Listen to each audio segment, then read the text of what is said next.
Oi, gente, tudo bem? Então, vamos começar aqui a falar sobre essas técnicas aí espectroscópicas e vamos primeiro falar de infravermelho e depois a gente vem e começa a falar de RMN, que vai ser aí que vai seguir o escopo da segunda parte da matéria de métodos, tudo bem? Meu nome é Natan, eu sou aluno do curso de Química, do Instituto de Química, e eu dou monitoria dessa matéria para vocês aí, é, do curso de farmácia noturno. Bom, pessoal, quando a gente começa a falar de espectroscopia, basicamente, a gente fala da interação da radiação eletromagnética com a matéria.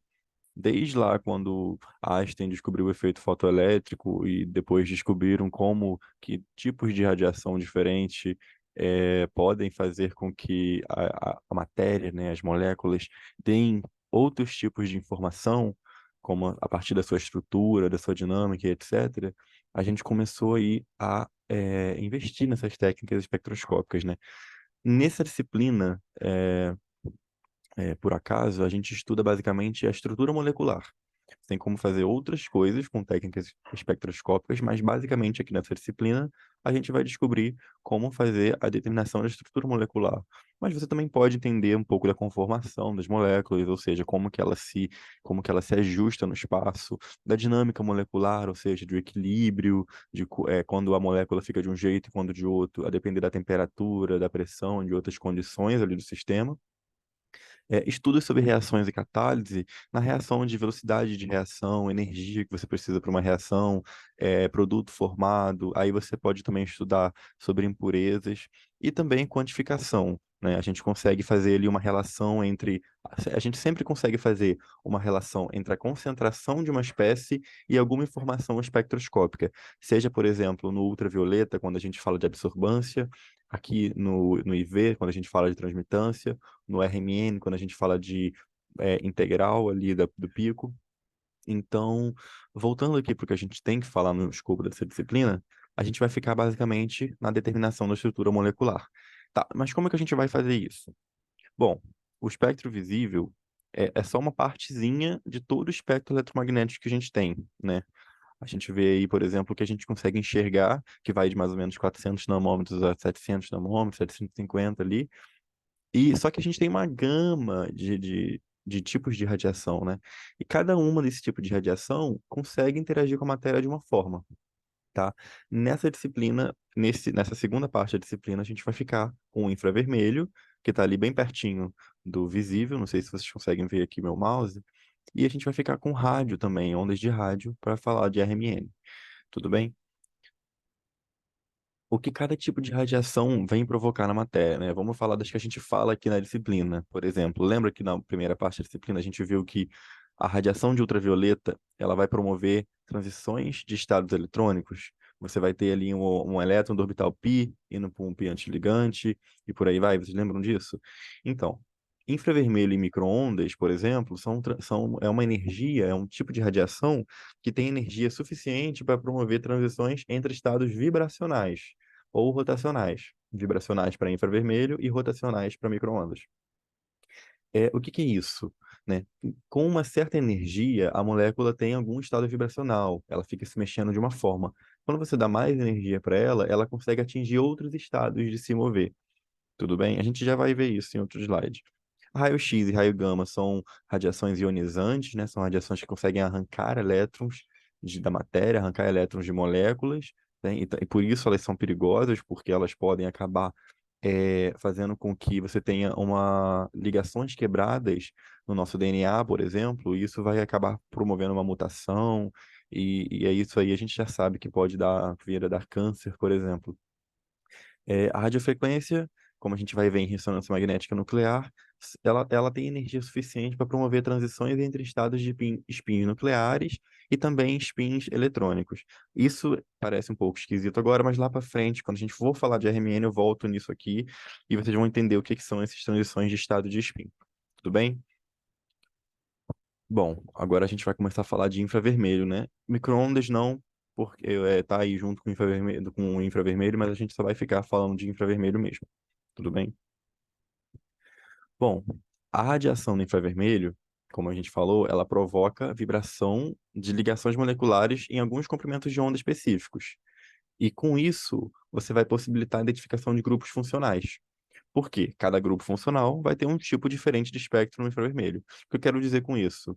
Como a vibração ela é específica para comprimentos de onda, por exemplo, numa ligação de uma carbonila, eu tenho esse comprimento de onda. Numa ligação de um C simples O, eu tenho esse tipo de radiação, esse tipo de energia. E isso vai ser interessante, porque isso vai criar um padrão para gente. Então, eu sempre vou encontrar uma carbonila em X lugar. Eu sempre vou encontrar um aromático em X lugar. Eu sempre vou encontrar um OH em X lugar. Isso é muito bom porque a gente consegue identificar grupo funcional com isso. Tudo bem? E você identificar grupo funcional já é uma grande parte na determinação da estrutura molecular, porque você já tira uma grande parte. O resto você consegue montar a partir do RMN, a partir do massas e etc. Tudo bem? E lembrando, gente, você vai ter a fórmula molecular. Então, você já pode imaginar que se na fórmula molecular tiver um oxigênio, você vai ter um grupo funcional que tem oxigênio. Entendeu? Se tiver um nitrogênio, você já vai ter algum grupo funcional que vai ter nitrogênio. Então, a gente já vai ser direcionado para isso. Tudo bem? Aqui nessa disciplina, a gente não vai trabalhar sem fórmula molecular. A gente sempre vai ter uma fórmula molecular.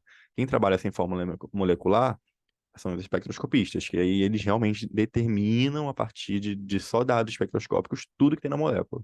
Tudo bem?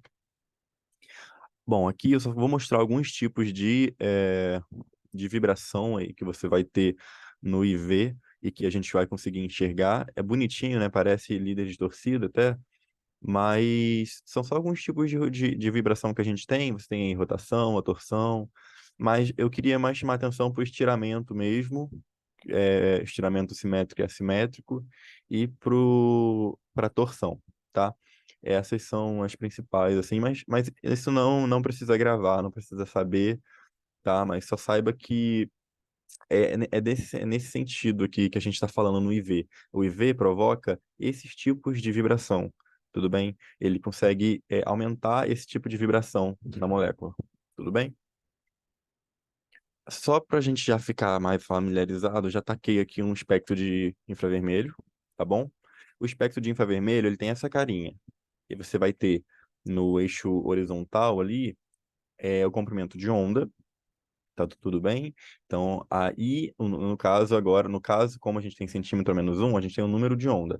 Mas isso não importa muito, tudo bem? Você saber converter um para o outro. Vai ser sempre nessa unidade de centímetro a menos um, tá? É importante, você vai ver todos os espectros nessa disciplina com essa unidade. E no eixo vertical, você vai ter aí a transmitância, que é basicamente, como eu botei do lado, a energia que sobra após a amostra absorver a radiação. Alguns espectros de infravermelho também têm absorbância, eles são eles são basicamente ao contrário do espectro de transmitância, tá? Mas aqui nessa disciplina, e é mais comum a gente ver, por exemplo, a transmitância. Esse espectro aí é um espectro que eu consegui no NIST. Esse site é muito bom, ele tem uma gama um banco de dados enorme de espectros de infravermelho, de massas, de RMN, de vários compostos lá. Esse daí é do ácido acético, né? Então a gente vai aprender ao quê? O ácido acético é um ácido carboxílico, ele tem uma carbonila e um OH, uma hidroxila. A gente vai poder chegar a entender, o que eu quero que a gente faça sem saber que é o ácido acético, a gente saiba que é um ácido carboxílico. Tudo bem? Sem saber que é um ácido carboxílico, a gente saiba que é a partir só desse espectro aí. E mais para frente a gente vai saber que aqui você tem um indicativo, que é um OH, aqui próximo de 1600, 1700, você tem o sinal da carbonila, e aqui próximo de 1200, 1300, você tem o sinal do C simples O, que liga a hidroxila à carbonila. Tudo bem? Como eu falei, o espectro de infravermelho será utilizado para determinar grupos funcionais. Tudo bem? Tá.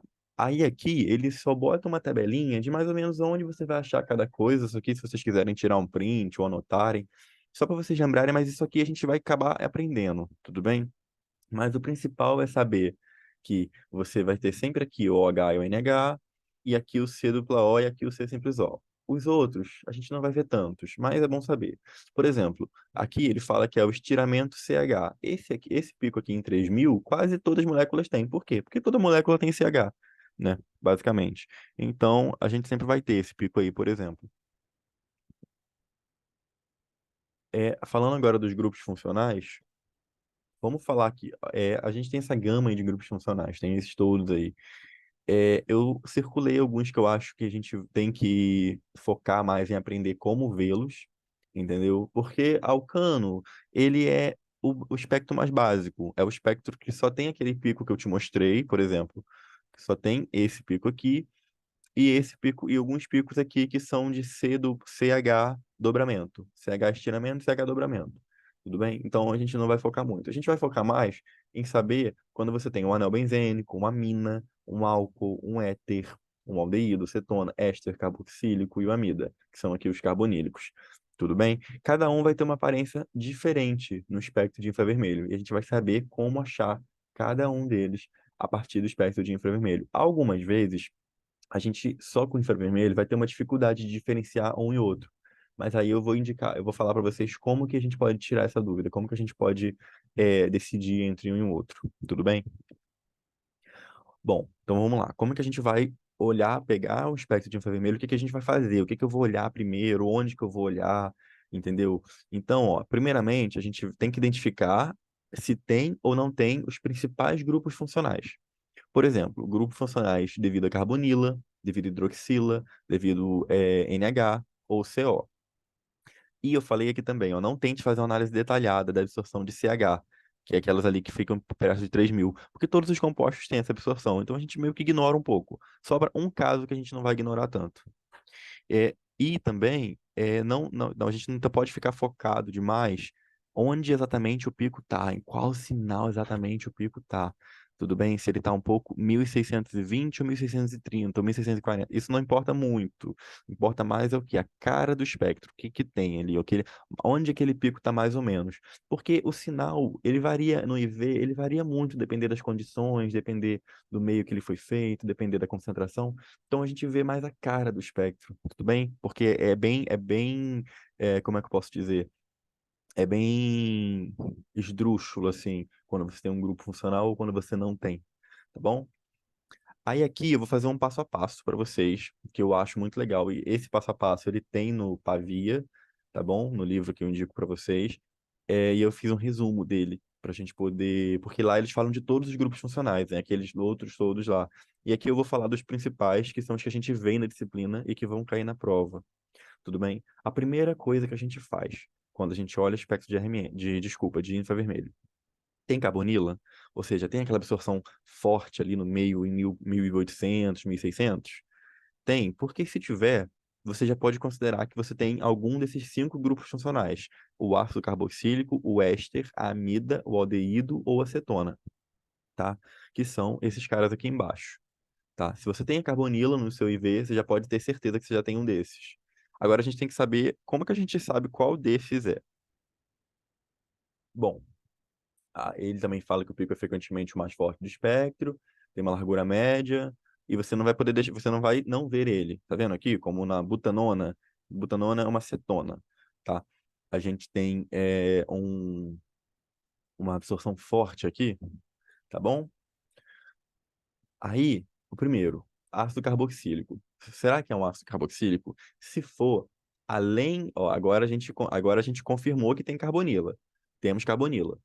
Então, pode ser um ácido carboxílico? Não sei, vamos ver. Se for um ácido carboxílico, também vai ter uma banda de OH, de hidroxila, próxima a 3.400, 2.400, que é essa coisa larga aqui, tá?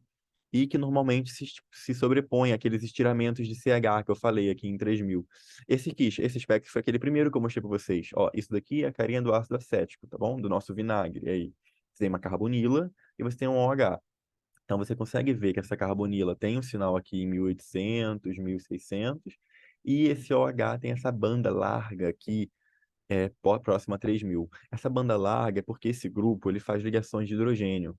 Então você acaba que você tem uma coisa que a gente chama de anisotropia, tudo bem? Nesse núcleo. Aí a banda fica larga desse jeito, assim como é com a amina também. E aí eu não marquei aqui, mas você pode ver que tem mais um pico aqui próximo de 1.400, que é do C simples O aqui, do C simples O, tá bom? É, pronto, ácido acético. Agora, se não for um ácido acético, desculpa, se não for um ácido carboxílico, ou seja, você tem a carbonila, mas você não tem o OH.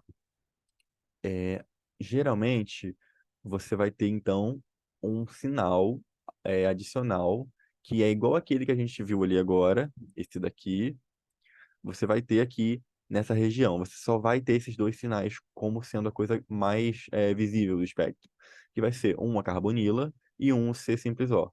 Tudo bem? E a ausência de OH. Tudo bem? Ausência de OH aqui, na parte de 3000. Então, isso é indicativo de éster. Tá bom? O éster é um ácido carboxílico que o oxigênio não é protonado. O oxigênio é ligado a um grupo alquila. Tá bom? Então, aqui, eu marquei para vocês. Você tem a carbonila e o sinal do C simples O. Tá. Amida. Como que a gente vai saber se é amida ou não? Primeiro, né? Você vai ter além do O na sua fórmula molecular, você vai ter o N também. Você vai ter nitrogênio. Então, você já pode saber que pode ser uma amida. A amida também, ela tem uma banda lá próxima, igual a do oxigênio, igual a do hidroxila, perdão, lá de 3000, 3200, 3400. Só que a amida geralmente é uma banda mais fina, assim, por assim dizer. Não é regra, mas geralmente é.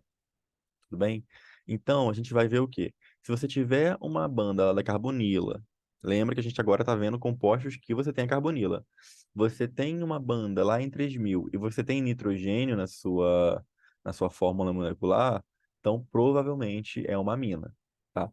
Aí eu botei aqui, ó, a quantidade de H ligados ao N determina se o pico se desdobra em 2 ou em 1. Porque aqui pode ser que um hidrogênio saia e ligue a um grupo alquila. Aí aqui seria um pico só. Esse é o legal do grupo amina, porque se você tem uma amina primária, você tem dois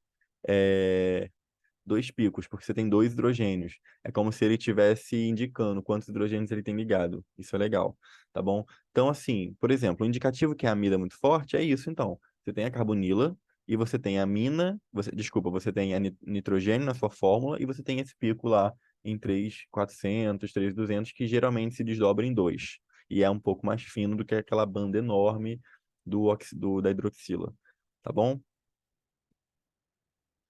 Aqui, como eu falei, tudo marcadinho. O aldeído. Aldeído, basicamente, é uma carbonila que está ligada a um hidrogênio.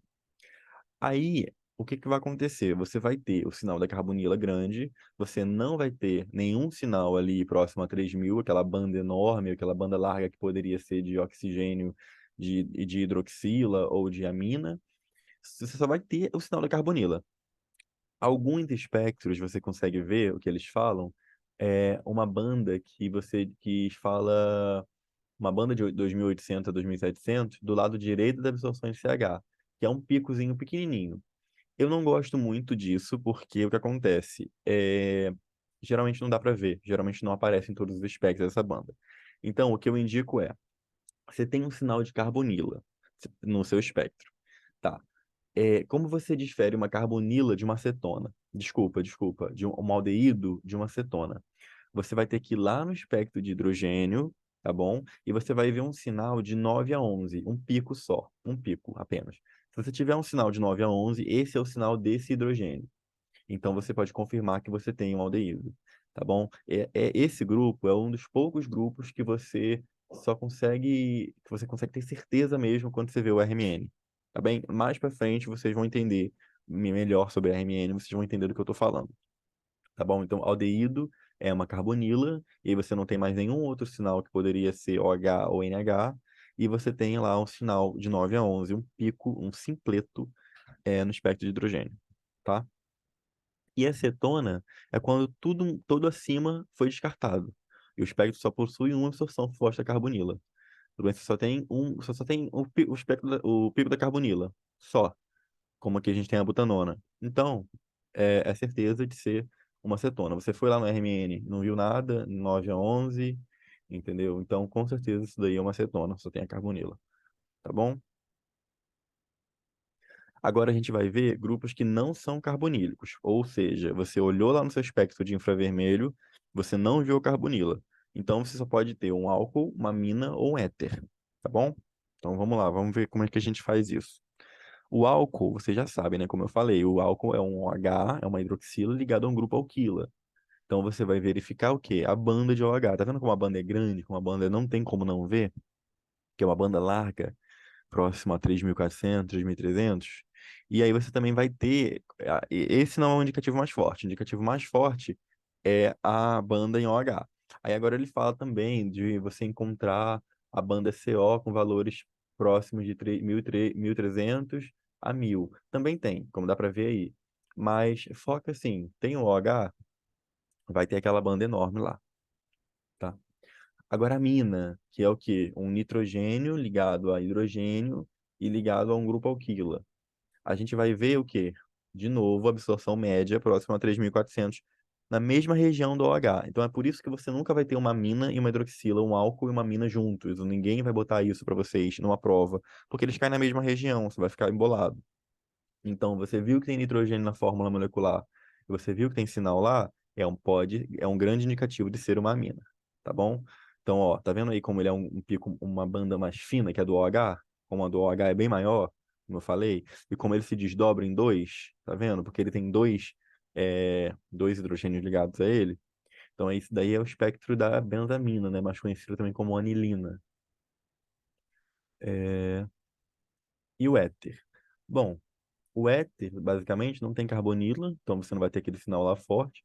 Não é OH, então você não vai ter aquela banda enorme lá em 3.000 e pouco. Você só vai ter o quê? Algum sinal lá próximo de 1.200. Você vai ter oxigênio na sua fórmula molecular e você só vai ter um sinal lá próximo de 1.200. Tudo bem? Agora, gente, vamos falar um pouquinho rapidamente só de anel aromático, tá bom? Porque a gente também vai conseguir ver por infravermelho se você tem um anel aromático ou não, tá? Aí ele fala isso aqui no PAV, ó, na página 43 do PAV ele fala: compostos aromáticos têm várias bandas de absorção no espectro infravermelho, e a maioria não tem diagnóstico. A gente vai usar bandas harmônicas, que ficam de 2.000 a 1.600, que podem ser usadas para definir o padrão de substituição e definir sua presença. Ou seja, essas bandas que eu circulei aqui, ó, tá vendo essas pequenininhas? Elas são chamadas de bandas harmônicas. Elas vão indicar para você que tem um anel e, em alguns casos, ela vai conseguir te indicar o padrão de substituição. O que que é isso? Se você tem um anel monossubstituído, você tem um anel dissubstituído, e se esse anel dissubstituído, ele é dissubstituído orto, meta ou para, tudo bem? Então, aqui você vê o espectro de infravermelho do metilbenzeno, também conhecido como tolueno, né? E aí você vê aqui as bandas harmônicas. Ó, essas bandas harmônicas, quando você tem quatro, geralmente elas indicam um anel monossubstituído, ou seja, só com um ligante, tá bom? Então aqui, ó, identificando anel aromático, eu vou falar outros métodos para você ver que você tem um anel. Por que que eu junto aqui o anel? Porque quando você mata que você tem um anel aromático, você já mata uma grande parte da sua molécula, tudo bem? Você já mata aí 6 carbonos de uma vez, com 5 hidrogênios, entendeu? Então você já mata uma grande parte. Então, se você junta o grupo funcional que você achou com um anel benzênico, geralmente isso aí já é a resposta. Geralmente são moléculas desse tamanho, desse porte. Tudo bem? Quando é um anel aromático. Então aqui eu falo que você tem outros jeitos de achar que é um anel. Você tem como ver pelo espectro de massas e como ver pelo RMN. Vamos começar rapidinho pelo RMN, que é o seguinte: se você tem algum pico em 7, e ao redor de 7, próximo a 7 em RMN, é certeza de você ter aromático. Ponto, acabou. Você olhou para o espectro de RMN de hidrogênio, tem um pico próximo de 7, você tem um composto aromático. Só compostos aromáticos caem nessa região. E se você quiser confirmar mais ainda isso, né, no massas você vai ter picos com M/Z 91, que é o iotropílio, 77, que é aí o anel benzênico sem nenhum ligante, tudo bem? 105 também, que é quando você tem um oxigênio junto ali do anel, entendeu? Então, essas são sinais para você ver que você tem anel aromático. Juntando a informação daqui, tudo bem? E juntando a informação do RMN do massas. É muito mais, para você confirmar que você é um anel, é muito mais confiante você olhar no RMN no Matos. Até porque aqui no IV, às vezes, esses picos vão estar sobrepostos e você não vai conseguir enxergá-los. Bom, agora a gente vai para a parte de RMN. Eu vou para o segundo vídeo, então, para a gente falar na segunda parte, para não ficar tão extenso aqui. Tá bom, pessoal? Então, até mais e a gente se vê no próximo vídeo.